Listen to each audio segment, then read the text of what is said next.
8 years ago, Google demoed something that made the world gasp in awe. So how can I help you? Hi, I'm calling to book a women's haircut for a client. Okay, we have at 10 o'clock. 10 a.m. is fine. Okay, perfect. So I will see Lisa at 10 o'clock on May 3rd. Today, ChatGPT still doesn't even sound half as good. And I just discovered that Google were actually using employees in 40% of the cases to make these calls. Phone that learns your habits and adapts in real time. This is the agentic AI phone. And as someone who comes from a very technical background on running my own IT business, and who now reviews phones for a living, some of those promises made me think, where have I heard this before? Transcribing and summarizing meetings and lectures, screening your calls. Between Samsung and Google, they have been shipping these AI features faster than you can say the words Apple Intelligence, which, by the way, was an announcement that made so many bold promises and yet failed to deliver on any of them. That Apple have been forced to pay compensation now to anybody who bought an iPhone 15 or 16. So Samsung have been on a bit of a roll recently. Their devices have been getting better and better with each iteration, and their software is now widely regarded as the best when it comes to the flagship Android experience. And yes, the S26 Ultra does demonstrate everything that's great about being a Samsung S series user today. I'm sure you've already watched, countless videos about it already. Gaming has been genuinely useful with this phone. I don't play that often, but being able to run Fortnite on this phone at a time of my life where Droid Tycoon has been introduced into the game, without it being a huge drain on battery and without the device getting warm, has been really something. NFC, something I actually got wrong in my first video. Samsung finally updated the location of the NFC, or put an additional aerial. So when using contactless payments, you can now tap the end of your phone instead of flipping your phone over and tapping the back like we always used to. And Wi-Fi connectivity, something I've always said for the S26 Ultra is that Android and Snapdragon in particular devices just seem to connect faster than my iPhone. At home, I have this hugely beastly overpowered 10 gigabit network with ubiquity access points placed all around the home.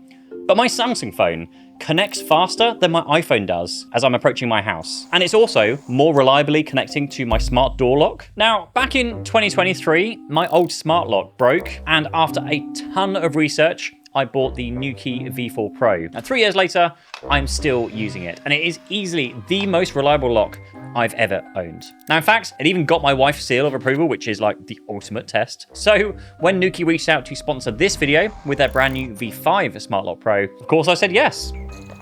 Now, the V5 automatically locks behind you when you leave, and it uses your phone to automatically unlock the door as you walk up, which is just incredibly useful when your hands are full. And for peace of mind, you can still use a physical key if you ever need to. Now, the new V5 Pro features a brushless motor, making it way quieter than previous versions.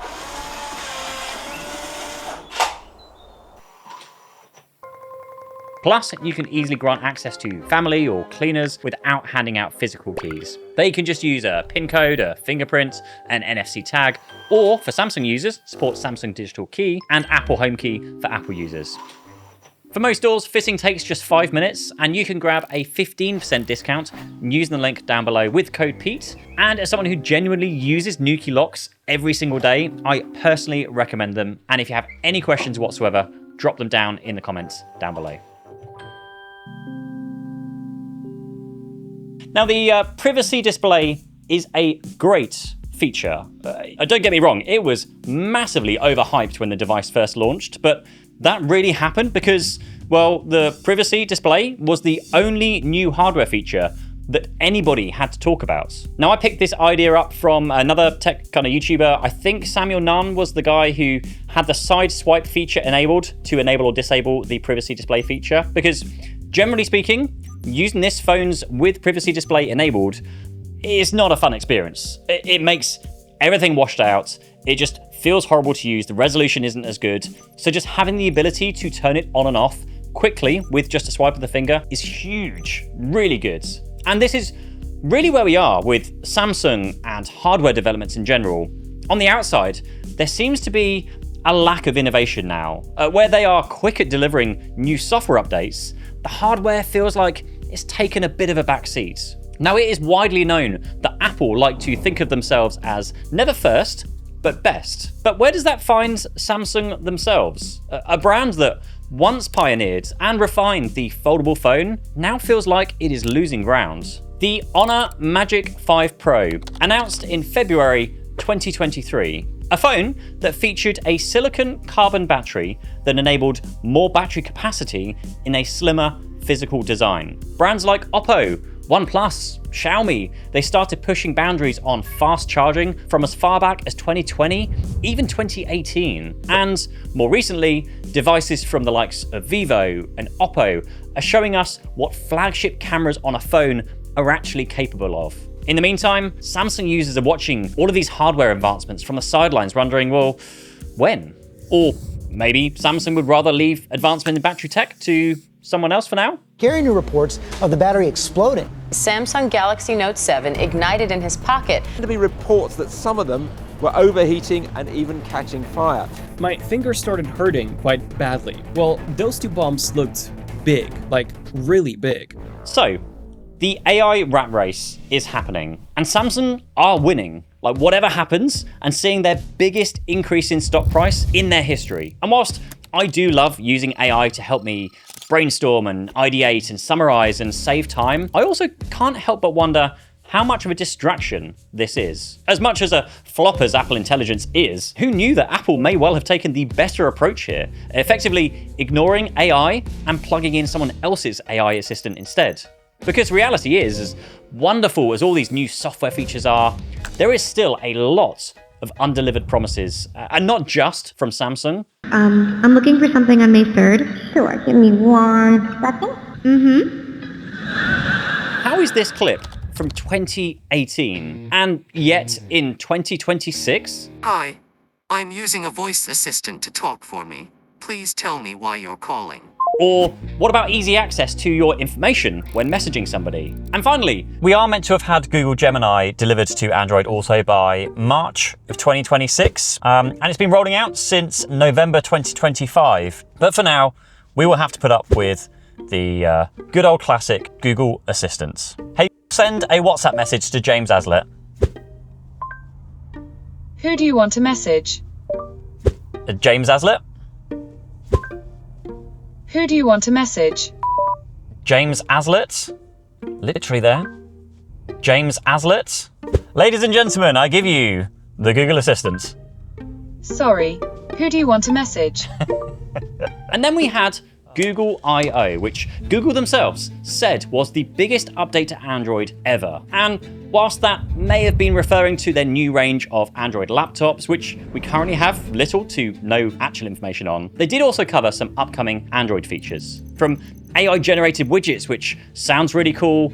Rambler is one of my favorites. I'm actually being hounded right now by ads for Whisper Flow, which basically takes your voice and then intelligently transcribes this to text. Really, really cool if that comes to Android natively. And Android Auto, like God, finally, Android Auto. This is like one of the biggest updates where I feel like Google has led us on for months, maybe even years at this stage. Like Google Gemini has been rolling out to Android Auto forever, and yet my car is still using Google Assistant. Like, as a consumer, it is getting very hard to see through all of the weeds for every one of these announcements, wondering, whether those features will actually work as originally advertised, and with Google especially, wondering if they will ever work their way through to us here in the UK. I am tired of companies promising stuff that doesn't exist. We now know that Google Books exist. What can I tell you about them? Very little. The canned fake demos and all the conversations about how Gemini intelligence is going to make things better. I don't believe it at this point. I mean, remember when Apple Intelligence showed off all of this stuff that they could do with Siri,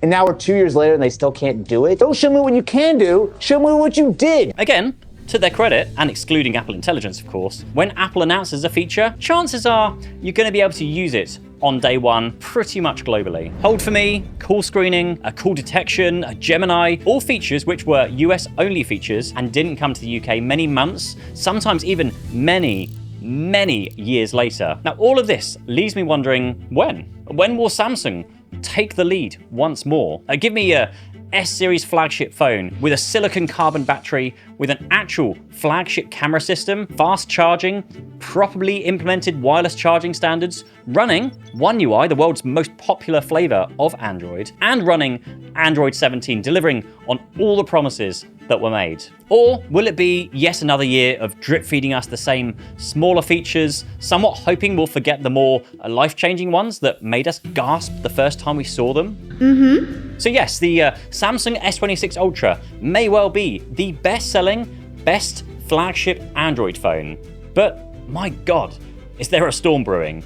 And if some brands don't pull their head out of the sand soon, well, it's not going to take long for others to pull in their lead, because that race, that shift, has already started happening. And so the question is, are you going to go with the tried and tested, reliably solid Samsung, or do you want to taste something new? I'll let you discuss that down below in the comments down below, and until next time.